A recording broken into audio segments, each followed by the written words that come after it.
everybody, so welcome to another cosplay and review video. Um, this time I'm going to be doing my Bellatrix LeStrange cosplay. This is based off of an outfit that she wears in Deathly Hallows Part 1, I believe it is. I think the only time she wears it is in the Malfoy Manor Scene, but I could be wrong. I haven't actually watched the movies in like 3 months. Okay, that sounds really like a lame band. But yeah, I haven't watched the movies in a couple months, so I don't really remember. But I know she wears it in the Malfoy Manor Scene, and I'm not sure she wears it in any other time in Deathly Hallows. But yeah, and I'm sorry if I seem a little off right now. I'm just a little bit irritated at dealing with an online jerk.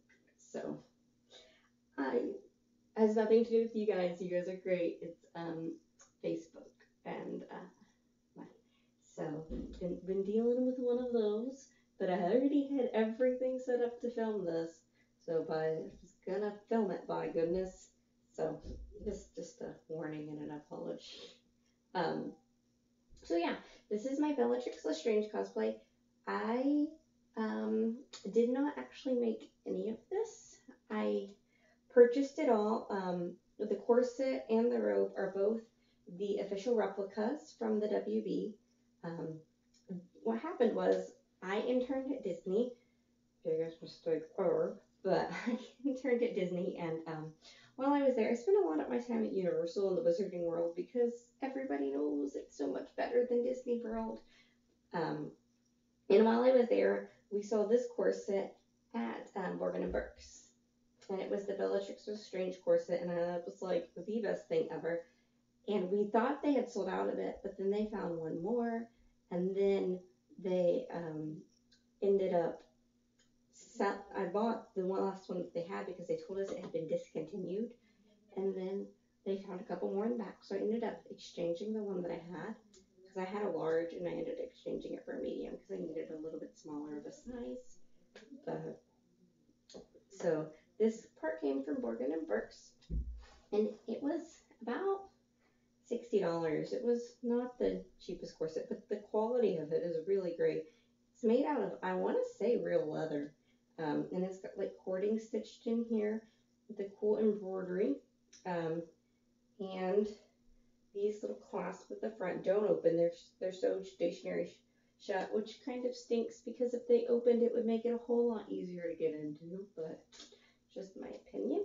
Comes down to a point in the front and comes down over the hips with these little hip parts. The best thing about this corset, though, is it has a wand holder on it, like a little sheath for the wand, which I think is the best thing ever. It beats having to carry your wand around all day. The corset also laces up the back. And I want to say I do love you guys because I had to completely unlace this corset to get it on. Okay, not completely unlace. I had to unlace it like down to here to get it on her. So just wanted to let you know I really love you guys because I did that for you. Now the robe is also from the WB, and it's really gorgeous. It is a size medium as well. Both of these are a size medium. I don't know if I mentioned that. And I want to say they said it was a silk, but it seems more like a linen-y type fabric, but it could be a silk that's just kind of like a linen texture to it. And it does have a little underskirt that's just made out of lining material because this is the top layer is very thin, which is great because it makes it very, very flowy. It's got, like, you guys can't see the bottom, but it has a high-low effect down at the bottom, which is very much like Bellatrix's. And I was afraid that it was going to be too short on me because I am 5'7", but it actually wasn't. And I end up stepping on the back of it sometimes, which can be annoying. But yep. The one thing about this is Bellatrix's that she wears in the movie. Her robe comes down to here. This one doesn't like to do that. If I'm actually wearing it, I can fiddle with it enough that it'll kind of be down in that spot, but it is a little bit higher up than the one she actually wears in the movie. The design on it is a combination of silk screening, printing and embroidery. So, and the robe was not cheap either. I want to say it originally ran about $150 to $200, but they did discontinue it, and I got it on the, well, okay, my boyfriend at the time bought it for me on the discontinued sale. It was a gift. So that was a very nice gift, and I'm very thankful, even though we are no longer dating. The poor thing, I did, when we broke up, almost want to shred it because I was mad at him, but I'm glad I didn't because I really like this cosplay. It's my stuff. I really like it. The sleeves are laced in, which is kind of great and kind of annoying, which gave me the ability to loosen it up a little bit because I have long arms. So it did change it. This has a really cool texture in the sleeve, and it's got like this, I don't even know how to describe this, like way that they bunched it up like that, all those folds. But it's a pretty cool texture. The only thing is the point on hers always stays on her middle finger, and I can't make it do that. So I'm thinking I'm going to go through and add little like elastic ring at that point so that I can just make sure it stays there as it moves when I move my arms. It also has a gap in the sleeve right there with cording. And all the cording is really great, both on this and the corset. It's the same leatherish cording. I did have a problem with it breaking over here on the corset when I had tied the knot too tight. That was, I think, my fault. Yeah. It smells like something is burning in here. You keep catching me going, what is that? I think somebody burned some food downstairs. Bellatrix also wears this cool, like, bird skull necklace. So I got this off of Etsy from the seller. I think it's Kawaii Stamps.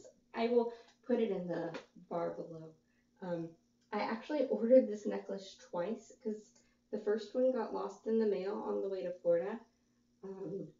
I think probably my roommates at the time stole it out of the mailbox, and I just never got it. And then they gave me a refund for the first one because it never did get to me and they couldn't locate it. And then when I got back from Florida, I ordered it again, and it got to me just fine this time. And it's really cool. It's on this like cord, just like Bellatrix's is, and the design is really pretty, and it's very, very well done. I do like it a lot. Right now with Bellatrix, I wear just my normal combat boots. This is one of two reasons. Bellatrix does wear combat boots, but they are higher and they are heeled. The problem I'm having is I can't find any that look like hers, that don't look like a slutty stripper boot. And I don't really want to look like a slutty stripper boot. I want something that looks a little bit nicer quality. So I just wear these right now because I already have them, so they're just kind of like a placeholder. And because they're a lot more comfortable to be walking around cons all day, and sometimes your feet thank you for it. If I ever found the right shoes, I probably would get them because I like accuracy more than I like comfort. But I probably would bring these to change into when I got tired of wearing the other ones because it would happen. And then I do apologize. My wig for Bellatrix got messed up. Okay, I know this is a weird way to say it got messed up in transit. It did, and I haven't fixed it yet since I came back from Florida. It doesn't have all the poof that it normally has, and some of these front strands got unpinned from this like up to, and they need to be pinned back up. But this was a curly wig I ordered off of eBay, and it was called like Bellatrix LeStrange costume rig. And I got it, and it had these like really pretty prim and proper curls, and I was like, oh hell no, that's not Bellatrix at all. So I went back through and I like picked all the curls out, and I like ratted them up into this giant like mass of like tangles. Which is one thing I love about this wig is the more tangled it gets, the better it looks, which is great. And then I pulled this part up to the front into this kind of up part like she wears, and cut some of these strands like to frame the face like she has. But this part has fallen down because on the way home from Florida that happens, but I need to fix it. I just haven't worn it, and so I haven't done it. But I mean, for the wig that I got off eBay, it was fairly cheap, and I didn't have any problems with it getting to me, and the quality of it's great. It looks like real hair. I get compliments every time I wear it, like, oh my goodness, did you get your hair to do that? And I'm like, no, it's a wig. So I think that's really great. And I mean, I like this wig. It's great. It's got very, very full and very like, whew, I got a lot of hair going on. Not as bad as River, but it is pretty bad. I am planning on getting Bellatrix's wand. I just haven't done it yet because I haven't had a reason to. And I have, now that I'm no longer in Florida, I have to order it in from the Wizarding World because I want the Ollivander's wand. Because I've seen them and I like the quality of them and I think they're very well done. So I am going to order her wand, but I felt like I could make this video without having her wand here because it's not really, it's like a goodie, a little extra. So I really do like this cosplay. I've only gotten to wear it once, in which I entered a magical girl contest in this. Think about it. It was more for jokes, but she's a girl and she has magic, and I won Best Dark Magic World. But who else was gonna win but Bellatrix? I mean, come on. I know where that video is on YouTube, and I do plan on downloading it and cutting it and posting it on this channel for you guys. Just downloading videos off of YouTube is like a really pain, and I just haven't felt like doing it yet. But I will do it eventually, because I have some of our cosplay performances that I was going to post here so you guys can see them. But yes, this is my Bellatrix cosplay. I really am very impressed with everything WB did on these. They're very, very well constructed, very well made, and I get lots of compliments, and I look great, and I have no complaints. I really don't have any good pictures of this cosplay so far. When I went to the one con that I wore it, my photographer was not there, so I didn't really get any pictures of it. I do have some pictures from a costume fitting that I did in it, and I will post those at the end. When I do take good pictures, because they are coming, because I am planning to wear this to an event in May, so that is coming up. So I will be getting some good pictures shortly. They will be posted on our Facebook page. If you want to check the link below, you can go ahead and like that, and then you can get those when they come out. Remember to like, comment, and subscribe, because I like to hear what you guys are saying. And if you have any suggestions for videos or things, let us know down below. We like suggestions. We try to do that. We want to make videos that you guys want to watch, because we appreciate when people make videos that we want to watch. It's kind of fair play. So, and I apologize for being kind of off and kind of quiet today. It is like really late at night, and I don't want to wake up my roommates. But yeah, I really, really like Bellatrix, and I really have fun playing her because I get to be really evil, and I get to like be really mean, and I get to talk with a British accent, which is fun. So yeah, I will probably be wearing this at Comic Palooza in May. That's my next scheduled event for this. So I will have pictures for you guys then. But goodbye, cuties, and I hope to see you guys later and tune into our other videos. Yeah, now that I made this the most completely awkward ending ever, I'm gonna go to bed. Bye.